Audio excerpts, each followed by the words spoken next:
Thank you, Heather. And tonight we're hearing from a man police say is a victim of a road rage incident involving a Jacksonville corrections officer. It happened April 5th, and the officer has been charged with aggravated assault with a deadly weapon for pulling out his service weapon and pointing it at the driver who had his children with him.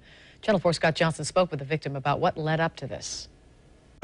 Police say the chaos started on 95 North, headed toward downtown. There was a family from out of town heading to Wolfson Hospital because one of their children needed medical attention. Then the two cars had a problem as the family approached the parking area, and that's when it got bad. Police reports say the two cars began road raging, cutting each other off on northbound I-95.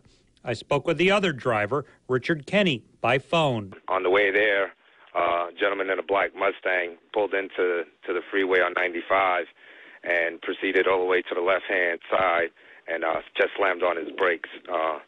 It made me make some maneuvers to be able to get out of the incident and having an accident, and went back and forth. You know, he gave me the finger, I gave him the finger.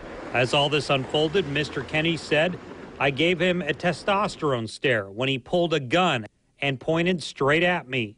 Looked back to him, I guess, to make eye contact one more time, and at that point he pulled out a pistol and made intimidating remarks with it, pretending like he was going to shoot. And at that point, I guess I just went into active mode of being a dad, and I just kept driving. While this was happening, there happened to be a JSO cruiser in front of them, which was forced to stop on the Main Street Bridge. So Kenny, coming up behind it, got out of his car and walked up the on-ramp to get to the police officer to get some help.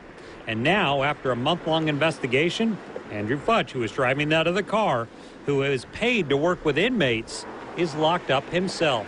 Scott Johnson, Channel 4, the local station.